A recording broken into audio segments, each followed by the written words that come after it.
Hey, welcome back to Five Lakes Garage, and today we're actually going to do something that, hey, it is for charity. This behind me is a trailer from Troop 2019 G. Now, this is not really our troop, but hey, we're all part of the scouting family, so we're going to help them out and actually go through this. Now, the reason why we actually have it into the shop is because it is summertime. Summertime in scouting equals summer camp. Now they're getting ready to leave for about a 3-hour trip one way, and they're going to be towing this trailer with all their gear in it. And one thing they want to do is actually make sure that it's going to be safe. Get there okay, the wheels don't fall off, everything in there. So what we're going to do today is actually go through everything. Now I've already kind of peeked at a few things, and yes, we got some work to do. There's some other odds and ends and tips and tricks and stuff like that to be able to look at when you're doing your trailer before you go to summer camp, or just towing it over to the dump, whatever. But this should be able to help you out and see exactly what's wrong and what's not wrong.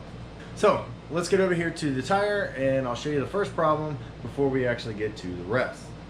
Oh yeah, the first thing you do is pressure wash it, because this thing was filthy. So yeah, let me get the jack and meet you over by the tire. Let's go. All right, so we are on the, I guess, passenger side here in the US, and we have the tire. Now, I did not take the tire off because you want to check a few things before you actually take it off and actually repair the problems that you have. So first thing you do, check tire pressure. This, with a trailer, most of the time these trailer tires can go up to like 50, 60 PSI. I try to go right around 45, depends on the weight that you're actually carrying. If you have it too much, it bounces all over the place. If you have too little, and then it's swerving all over the place, and then you don't want to have that either. But I kind of, train of thought, I guess, for me, I like about 45, maybe 48. We'll see how it goes. Now, one big problem I have with this trailer right now is the wheel bearings. So take a look at this, and I'll show you exactly what I mean. Okay, you got your wheel. Go ahead and rotate it. Rotates okay. It doesn't make any grinding noise, so I think the bearings still are still okay, but we have a slight issue. Go ahead and stop it. Now listen. Now this thing is jerking all over the place. That's about at least half inch to 3/4 of an inch of play, rocking back and forth. And what that's pretty much is that you have a outer bearing, then you have an inner bearing. Now there's a nut that goes all the way through. That just needs to be tightened down. But we're going to pull the bearings out just to make sure that it's okay, and that it did not mess it up. But if you spin it and you don't hear anything, most of the time you should be okay. But we're going to find out, because we're going to take it off. All right, so we got the tire off. Now there's a couple other things while you're under here that you really should look at. Make sure all your bolts on your suspension is nice and tight. Okay, so you're going to have a bolt right here and a bolt right here. This is called your shackle. So this is going to swing when your suspension actually flexes up and down. Make sure you get the one in the front. Now, here's a problem. If you look right here, that's only about a finger's worth of space of suspension that you have left over. And if you look real close right here, it looks like it's been dented in pretty good. See, the problem with that is that we have just too much stuff in this trailer. From what I understand, the Troop does not have a storage area right now, so this trailer is it. Now luckily I did talk to the guys today, and they are going to offload a lot of this stuff before they actually go to camp.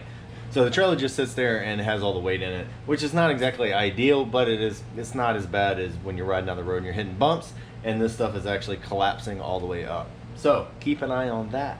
Also lubricate all the joints, make sure they're good. So let's go ahead and get this hub off so we can look at those bearings. Gloves on. Yes, you can call me a wuss all you want, but this grease gets everywhere and it is hard to get off. All right, so right in here, there's a little seam. You want to get right behind that, but if you hit it too hard, that means you're going to dent it, and then it's going to be really hard to put it back on. So be very careful. All right, so it is greased, which is great.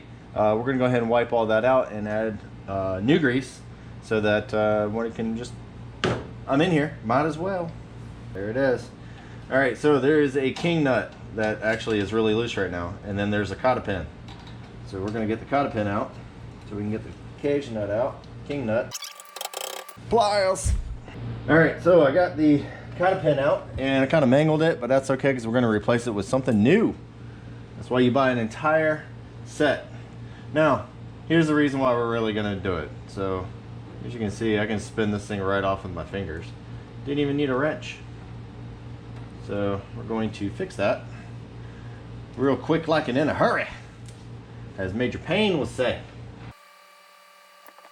All right, so this is your outer bearing. This is your giant washer. And while we're here, just clean it all off.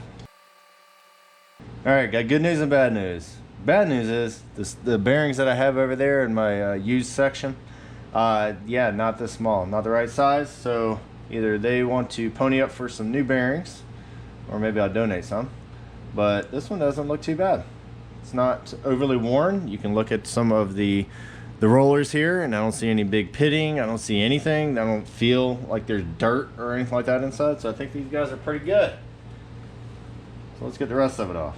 All right, so on this side here, this is your seal. And it looks like this has been done not too long ago, only because the seal is still in pretty decent shape. We're just gonna clean it off. Okay, so I think pretty much what happened was the nut just wasn't pushed in all the way to set the preload on the bearing. So I think we should be okay. So we just have to wipe off all the old grease, put everything back together, and add more grease.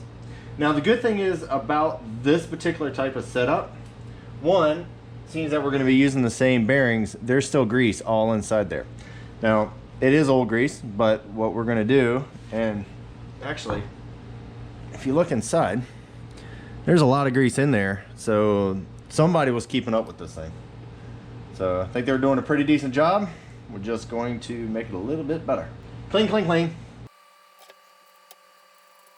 All right, so we have the inner bearing that we didn't take off. Still has the seal on it. I took the outer bearing and put that guy back on after I cleaned it off. And now we need to set the preload. And what that's gonna do is actually squeeze the two bearings together, and we wanna make it pretty tight.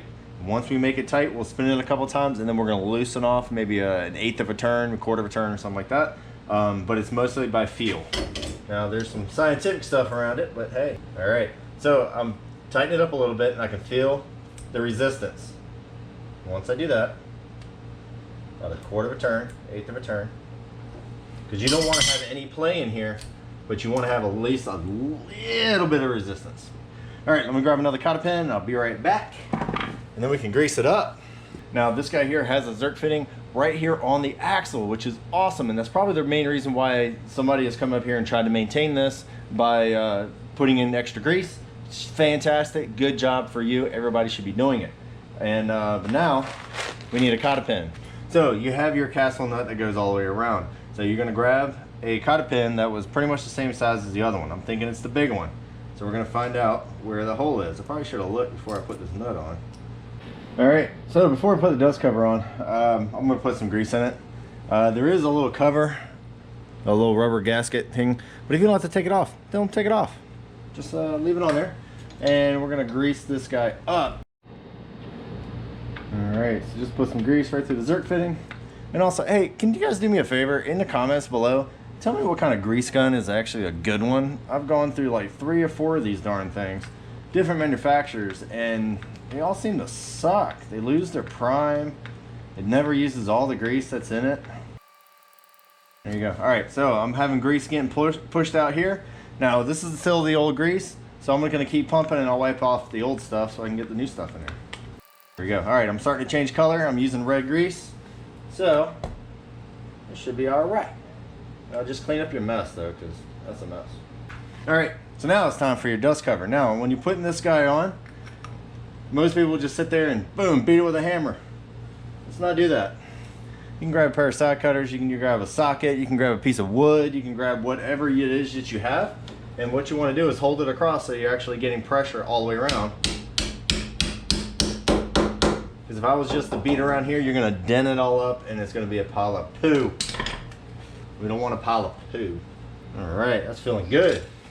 Now, to be honest with you, what you could do is actually put an inch-pound torque wrench on this thing. Maybe have like some sort of bracket to where you can actually to actually put the proper preload on there. But due to that effect that it's a trailer, you can just use your hand, but you can actually measure it. All right, put the tire on. We got to do the other side. Alright, another tip before we put the tire back on. Take a look at your lug nuts. If they are corroded in any way, it's got a little bit of rust in there, but the inside threads are still in really good shape. Looks like somebody put some sort of anti-seize on there, so we should be okay with that as well. As long as you torque it down, they will not fall off. Now, I usually torque it down to about 90 to 100 foot-pounds, which I'm getting ready to do here in a minute. Now, one thing I hardly ever do, and I do not recommend you doing it, is using an impact to put lug nuts on. You can take them off with an impact. Just, you know, this guy here, take them off, just don't put them on. Because then you can strip it, you can stretch the stud, you can warp the tire. So many different things you don't need to. Don't be lazy and just do it by hand. Alright, so here's the tire. We don't have any more play. All that has been taken out. You rotate it around. It spins freely. No binding, no noise, no nothing. And we are ready to go. I just need to drop it down on the ground and actually torque these down. So anyway, let me grab the other side and I'll be right back with you on a couple of other things to pay attention to. We're getting ready to do. Now I wasn't really going to film this, only because if you saw one side, you saw the other side. But I wanted you to look at this one. This one is a little bit more pronounced than the other side. And I'm gonna see if I can get you a good angle. You can see this tire do that. Okay, that is not safe. So we're gonna make it safe. We're gonna make it fun. We're gonna make it enjoyable.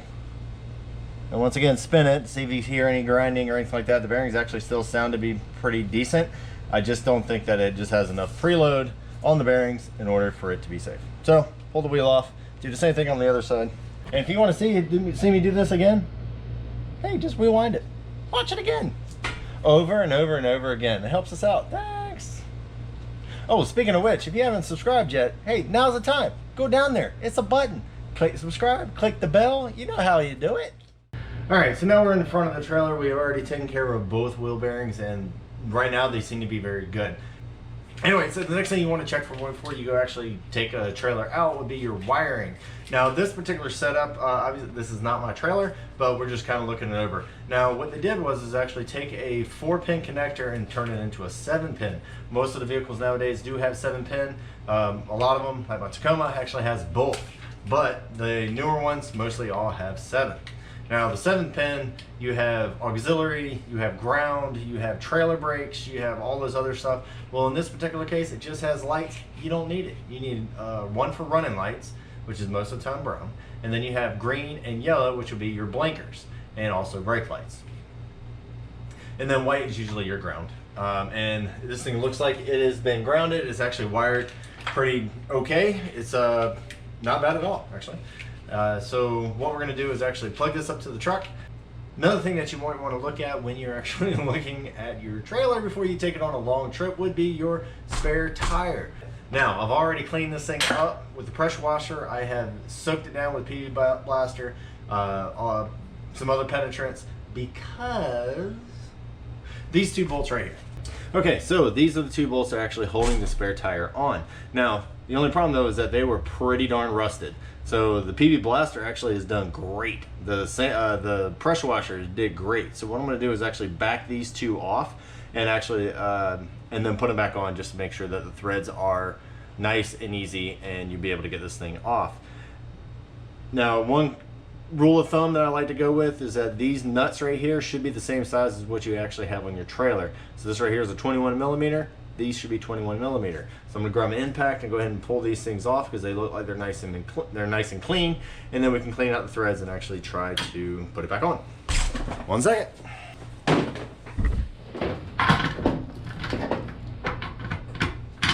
Uh-oh. That's not the same size. All right, so like I said, you should have your nuts the same size all the way around. That didn't fit because those are 19. So I went into my stash and found some 21 that should be able to fit on these as soon as I get these off. All right, I was able to get the nuts off and it's still a little bit rusted, so I just grabbed a regular wire brush and now we're just gonna Now the thread should be nice and clean. You can put some anti-seize on there. Make sure these things fit. Nice and tight. All right, so now we're back onto the front. Spare tire is in there. The lug nuts have been changed so that they are actually using the correct size than what everything else is using. Now, another thing too is actually get some WD-40 or some sort of oil penetrant and actually soak down all of this stuff up here. Your handle, all of the insides. Usually there's a hole up here that you can actually spray in there to actually lubricate this. It's just a screw drive. You want to keep that lubricated so that it's a lot easier to bring up and down. Also, your tongue lock. Now it needs to have a pin in here due to state law. You got to have it in there or else this could go hit a bump, that goes up, your trailer's going down the road. Inspect your chains. Make sure they're not all scratched up. I've seen some of these where the links are almost completely wore off because they've been dragging. These are actually look okay except for that rung right there. So what I'll do is actually weld that together. Now I got to check all of them.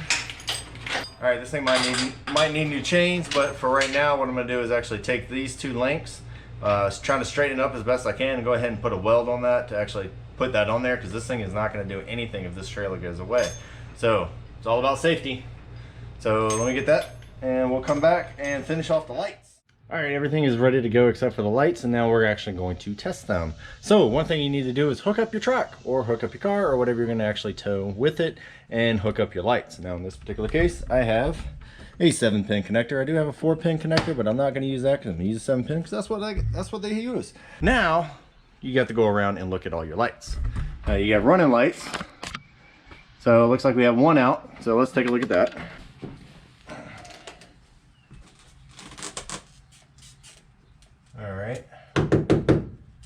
All right, that was an easy fix. Looks like maybe just a bad ground on the actual chassis itself. But, all right, it's lit. Let's check the other ones. Now, on a trailer like this, they should have plenty of running lights. See, that one's working. All right, as far as running lights, so we're gonna have 3 across the top. We're gonna have 1 over there and 1 over there. Now, this one and that one are your main running lights. So if all the other ones are not working, it's okay. It's not ideal, but these 2 need to be working. It also works for your blinkers and your brakes. That's why they need to be working. So anyway, also another one that you need to make sure it works is your license plate light. So there's your license plate illumination light. Make sure that is working properly to illuminate your license plate. And yes, that is a Grand Wagoneer. Same thing as that one. All right, so now next thing we're gonna do is actually check our blinkers. Gotta have blinkers, gotta have brake lights. So we're just gonna be looking at the back 2 lights, the one I just showed you a few seconds ago, to make sure that they are working. So give me a second and I'll be right back.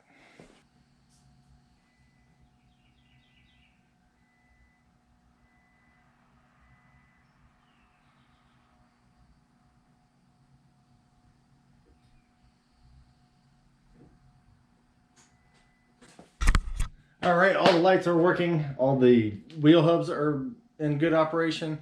Lug nuts are torqued. They're at 45 PSI all the way around. You can adjust that anywhere you want because you're towing it. Just don't be extremely dangerous. So safety is the key. Now I do feel safe to actually send this thing down the road at this point. I'm gonna go ahead and bring that back to the troop. So hopefully they can enjoy it and be able to get to summer camp because they deserve it, because they are working hard on getting their Eagle. And I hope all of you works really hard to get your Eagle if you're eligible to get it. If not, get your kids to do it. It's an awesome adventure to actually have. So anyway, yeah, if you want any other tips and tricks and whatever for trailers, for trucks, for gardening, or for whatever, check us out on 5 Lakes Garage. Go ahead and hit that subscribe button. And if you want to do some outdoor living, we're going to do some scouting stuff. We're going to do some cooking. We're going to do some off-road stuff, some fishing. Awesome fishing on the other one. And that's our sister channel over at 5 Lakes ODL, Outdoor Living. Anyway, take it easy, have fun, hit that subscribe button, and we will talk to you later. Be safe.